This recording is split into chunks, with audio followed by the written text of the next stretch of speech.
Hello, dear friends. Very warm welcome to all of you at our conceptual brainstorming integrated session of anatomy. मैं हूं आपका अपना doctor Shrikant Verma.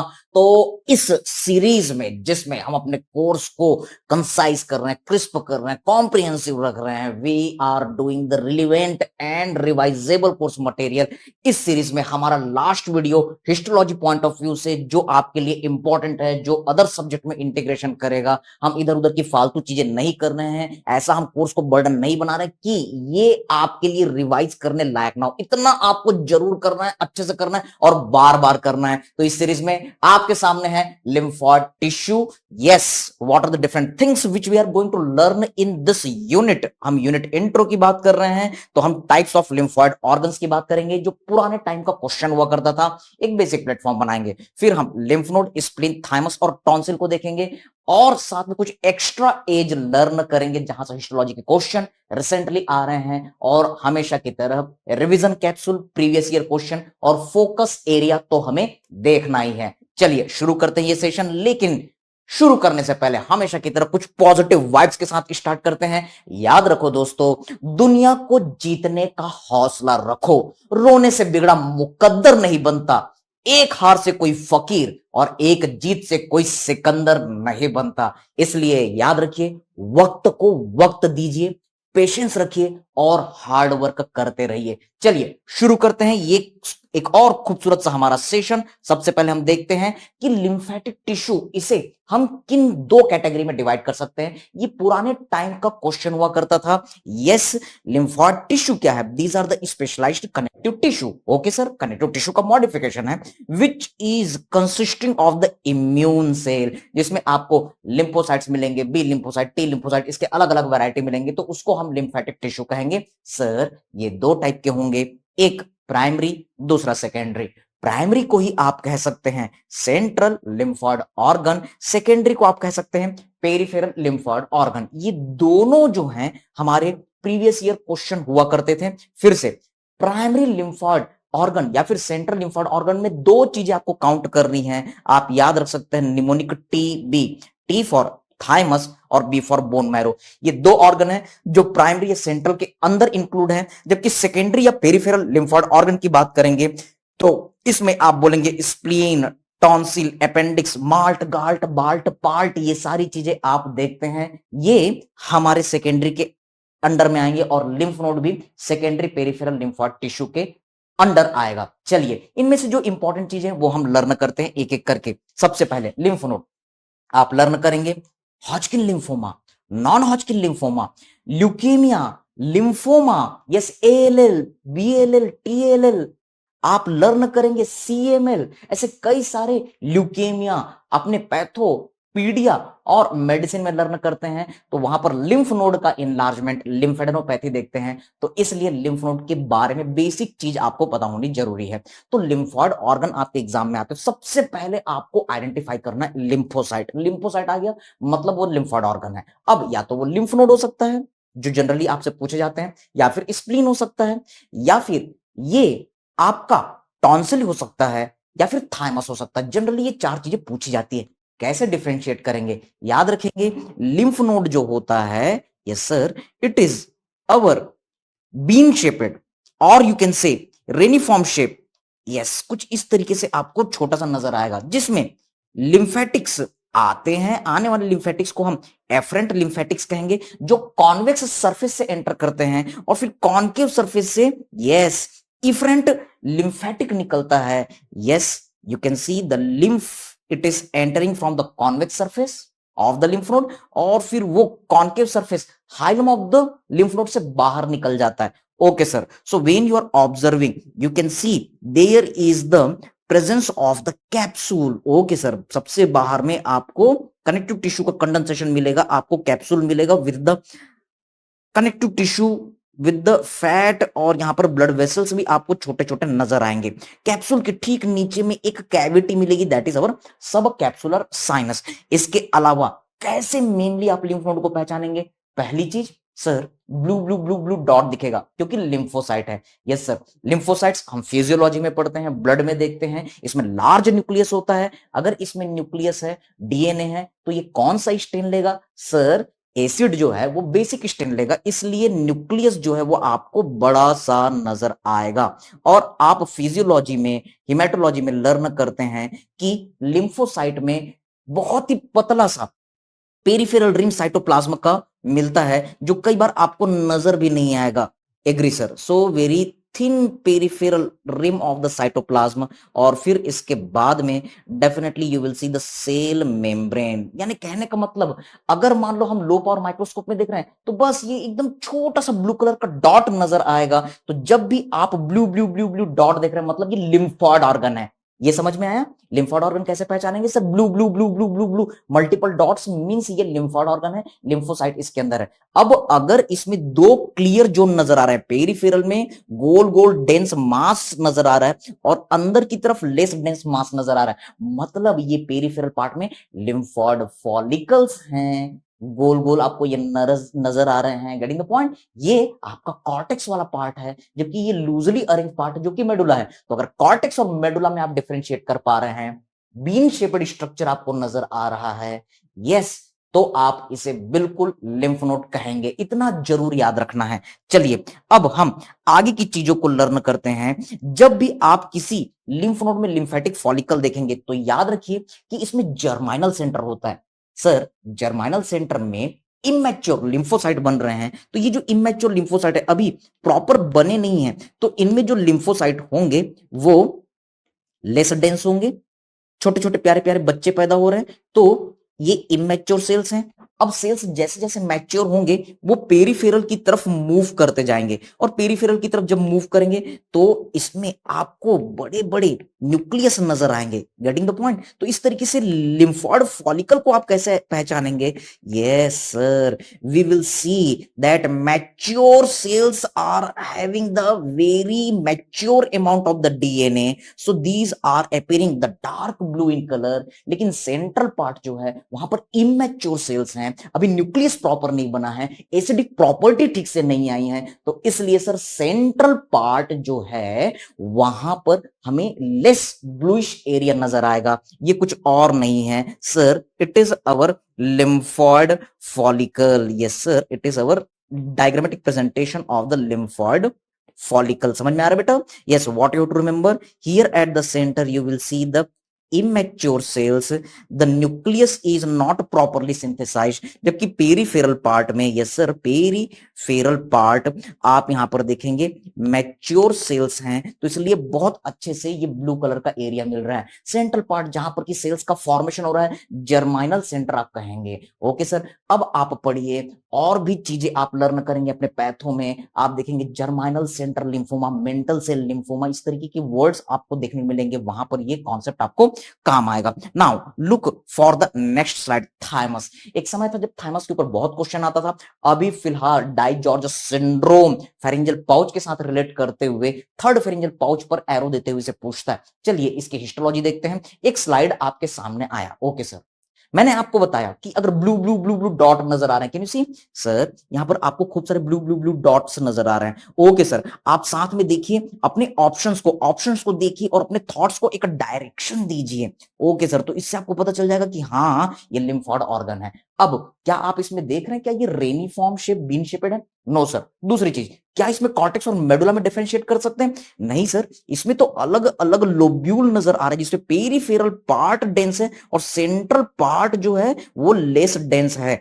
Yes sir, you can see the capsule outside. Capsule तो हर जगह मिलेगा, protect जो करना है ऑर्गन को। फिर उसके बाद इसमें आपको सेप्टा मिल रहे हैं, और ये जो सेप्टा हैं, यस सर, ये सेप्टा जो है इस ऑर्गन को अलग अलग छोटे छोटे लोब्यूल में डिफरेंशिएट कर रहे हैं। कैन यू सी? इस तरीके से इसमें अलग अलग छोटे छोटे लोब्यूल बन जा रहे हैं। फाइन, और इस लोब्यूल पार्ट में आप देख रहे हैं पेरिफेरल पार्ट डेंस है और सेंट्रल पार्ट जो है वो लेस डेंस है। कॉन्सेप्ट हमारा वही है, लेकिन अब यहां पर एक बहुत इंपॉर्टेंट पॉइंट, आप हर लोब्यूल में देख रहे हैं कुछ इयोसिनोफिलिक मास। सर, कॉन्सेंट्रिक इयोसिनोफिलिक मास, ये जो कॉन्सेंट्रिक इयोसिनोफिलिक मास है ये कुछ और नहीं है, इसे हम कहते हैं यस हैसल्स कार्पस्कल्स या फिर थाइमिक कार्पस्कल्स। ये अगर दिख गया तो आंख बंद कीजिए और बोल दीजिए सर ये थाइमस है। What I want to tell you, remember These are our Hessel's corpuscles,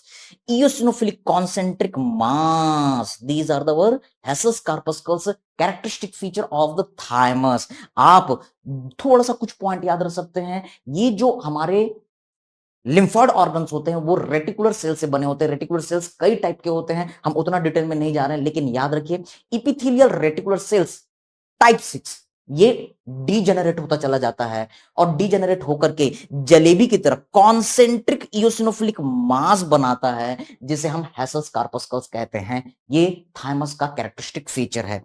आगे बढ़ते हैं, अब हम स्प्लीन की बात करते हैं। फिर से कोई भी स्लाइड अगर मिला उसमें खूब सारे blue blue blue blue blue blue multiple dots मिले, मतलब सर ये हमारा लिम्फॉइड ऑर्गन है। अब या तो ये लिम्फ नोड होगा, तो आप देख रहे हैं क्या ये बीन शेपेड नजर आ रहा है? नहीं, हो सकता है सिर्फ सेक्शन दे दे लिम्फ नोड का, लेकिन क्या आप देख रहे हैं कि इसमें सिर्फ कॉर्टेक्स और मेडुला नजर आ रहा है? नहीं सर, ऐसा बिल्कुल नहीं है। तो लिम्फ नोड को हटा दीजिए। अब हम बात करते हैं क्या ये थाइमस है, तो क्या इसमें मल्टीपल लोब्यूल लोब्यूल ट्रेबेक्युलर सेप्टा अंदर नजर आ रहे हैं? क्या ऐसा कुछ नजर आ रहा है कि ये निकला और अंदर तक चला गया, ये निकला अंदर तक चला गया, ये डिवाइड कर रहा है, अलग अलग लोब्यूल में डिवाइड कर रहा है? नहीं सर, तो सर ये थाइमस भी नहीं है। तो अब हम अगली चीज को देखते हैं। सर लिम्फॉइड फॉलिकल तो दिख रहे हैं, चलो लिम्फॉइड फॉलिकल को हम ऑब्जर्व करते हैं। कैन यू सी, ये जो लिम्फॉइड फॉलिकल है इसमें peripheral dense part, okay sir, और सेंट्रल जो है लेस डेंस पार्ट, तो ये लिम्फॉइड फॉलिकल। लेकिन सर ये तो हर जगह नजर आएगा। ध्यान दीजिए, इसमें आपको एक ब्लड वेसल नजर आ रहा है, this is the central arteriole. समझने की कोशिश कीजिए,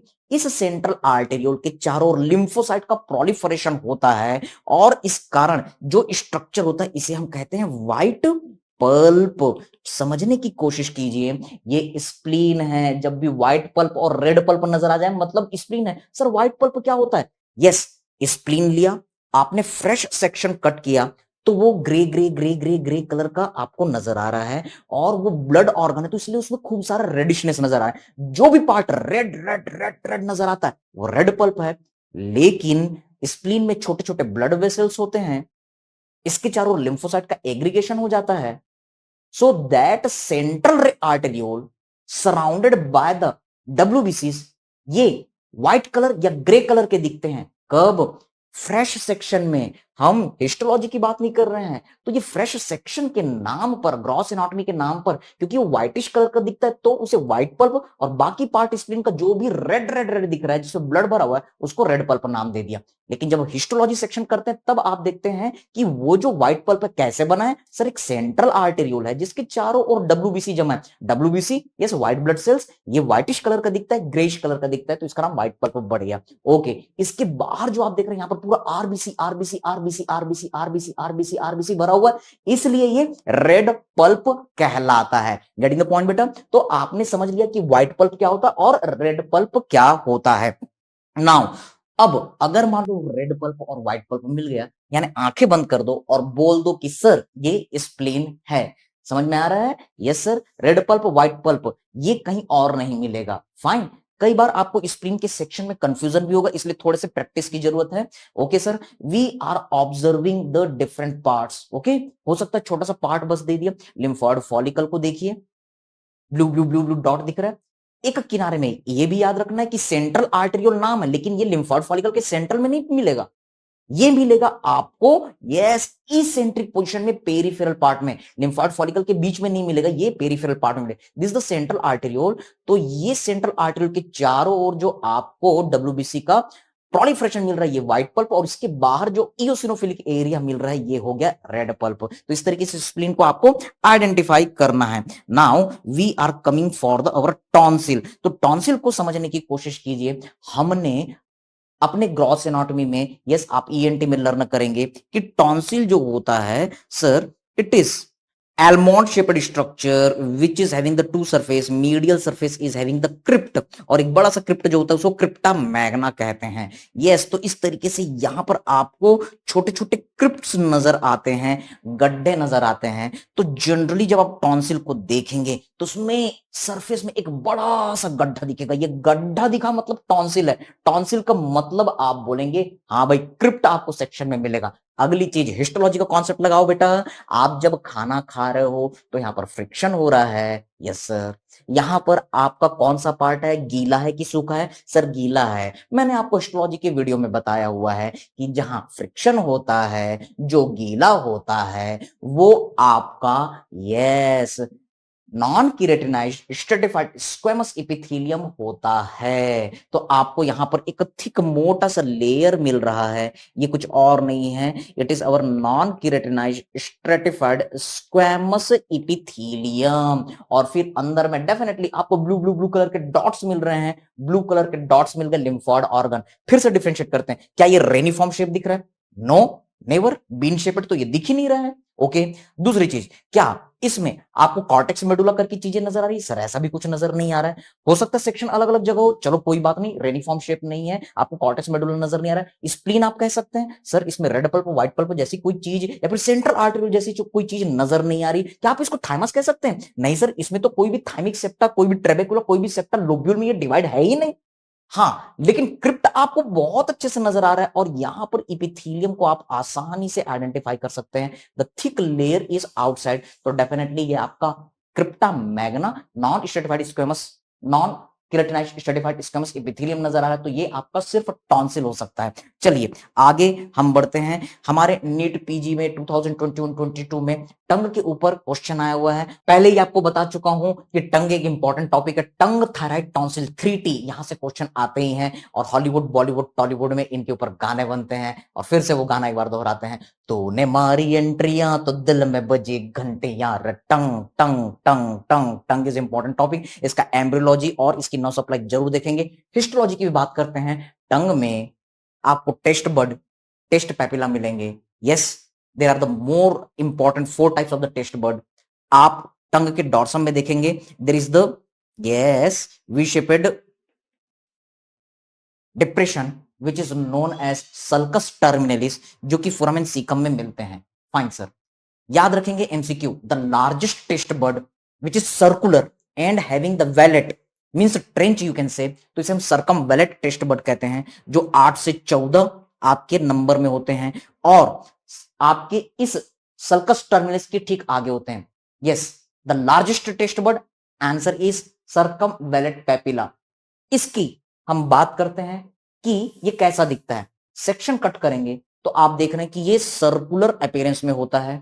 आपने कट कर दिया तो इसलिए आधा आपको नजर आ रहा है और इसके चारों ओर आपको गड्ढे नजर आते हैं, क्योंकि ये ट्रेंच है और इस ट्रेंच में आपको टेस्ट बड नजर आते हैं। तो जो भी हम खाते हैं, जो भी टेस्टी टेस्टी चीज हम खा रहे हैं, चाट, गुपचुप, ओके, जो भी टेस्टी चीज आप याद करते हैं, उसको मैस्टिकेशन किया, च्यू किया, सलाइवा के साथ मिक्स हुआ और फिर वो केमिकल वो सलाइवा के साथ मिक्स होकर के इस ट्रेंच के नीचे जाता है, टेस्ट बड को एक्टिवेट करता है और यहां से फिर नर्व इंपल्स हमारे ट्रैक्टस ऑल्टरिस पाथवे में जाता है। Getting the point? तो ये हमारा एक बहुत ही इंपॉर्टेंट टेस्ट बड है। याद रखेंगे कि इसकी नर्व सप्लाई जो होती है वो ग्लॉसोफेरिंजियल नर्व है। एमसीक्यू।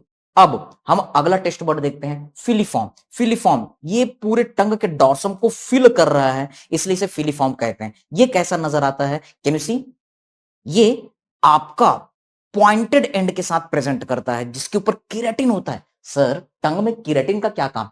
केराटिन है, हार्ड स्ट्रक्चर है, ये हमारे डॉर्सम ऑफ द टंग को रफ बनाता है ताकि जब हम खाना खाएं तो वो प्रॉपरली फ्रिक्शन शो कर सके, अदरवाइज फूड मटेरियल आसानी से अंदर की तरफ स्लिप हो जाएगा। याद रखेंगे इसमें कोई भी टेस्ट बड, कोई भी नर्व नहीं होता, ये टेस्ट सेंसेशन नहीं करवाता, इसमें कोई भी हमको टेस्ट सेंसेशन नहीं होगा। ओके सर, अब हम बात करते हैं फंगीफॉर्म। फंगीफॉर्म नाम से ही लग रहा है फंगस, कौन सा फंगस? मशरूम। तो फंगीफॉर्म टेस्ट बड जो होता है वो फंगस की तरह शेप में होता है और आप याद रख सकते हैं फंगस कमरे में कहां होता है सर? किनारे किनारे होता है। So generally it is present at the corner of the tongue. जब आप इसको देखेंगे तो आप पाएंगे कि ये मशरूम के शेप का है। याद रखेंगे इसका अपीयरेंस आपको सर्कमवेलेट की तरह मिल रहा है, लेकिन ये सर्कुलर नहीं है, ये चारों तरफ से सर्कुलर नहीं है, चारों तरफ इसमें ट्रेंच नहीं है। Yes sir, this is our, आप ऐसा याद रख सकते हैं कि ये 3 डायमेंशनल स्ट्रक्चर है जबकि ये 2D स्ट्रक्चर है। ओके फाइन, तो ये फंगस शेप का है। ओके,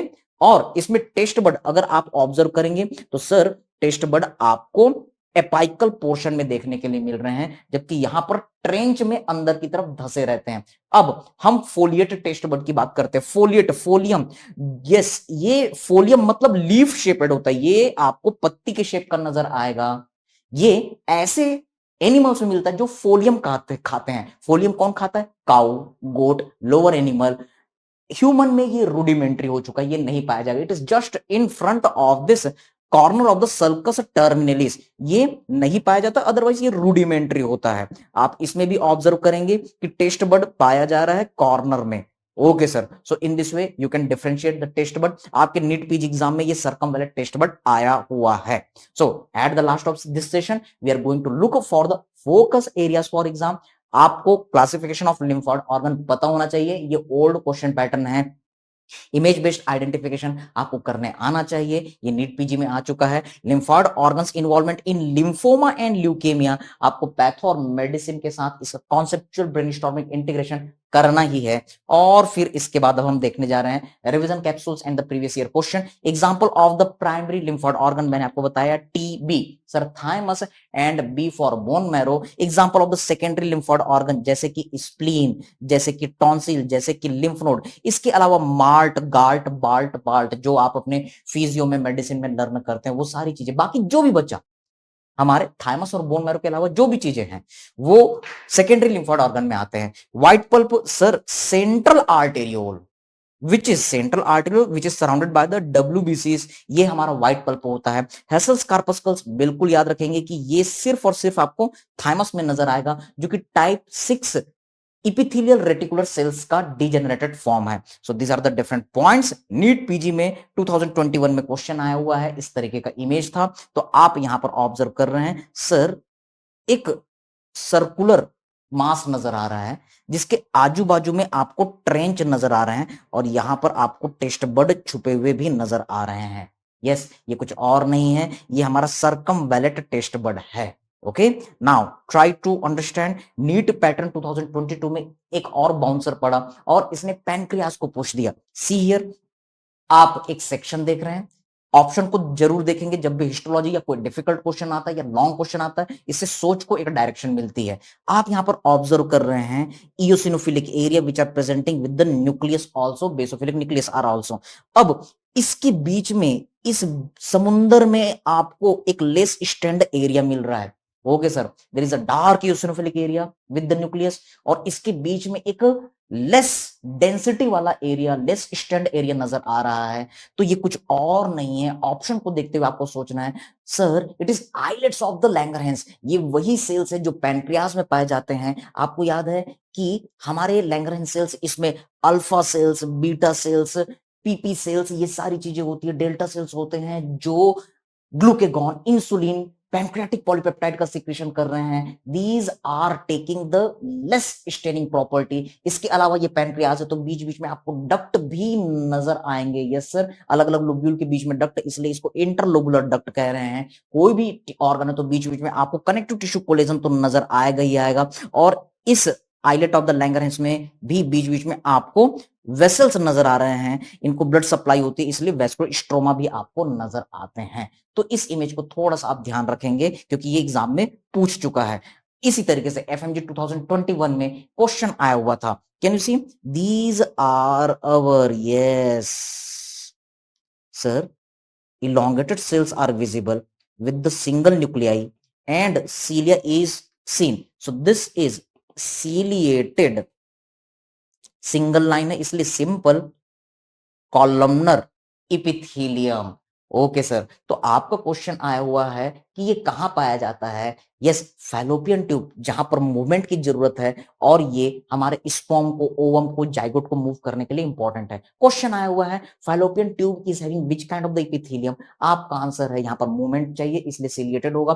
फैलोपियन ट्यूब में सिंथेसिस होता है, स्टोरेज होता है, सिक्रीशन होते हैं, तो इसलिए सिंपल कॉलम एपिथेलियम आपको देखने के लिए मिलेगा। Now at the last of this entire our anatomy portion, remember always life is better when you are laughing। याद रखिए, लाइफ में बहुत सारे टेंशन हैं, ऐसे ही जिंदगी में बहुत कम गम है, तो हम रो करके क्या करेंगे। जब भी हम हंसते हैं, मुस्कुराते हैं, तो इस समय ऑटोमेटिक हमारा परफॉर्मेंस बढ़ जाता है। जिंदगी में सभी के बहुत ही दर्द है, लेकिन इस दर्द के बीच में मुस्कुराना ही जिंदगी है।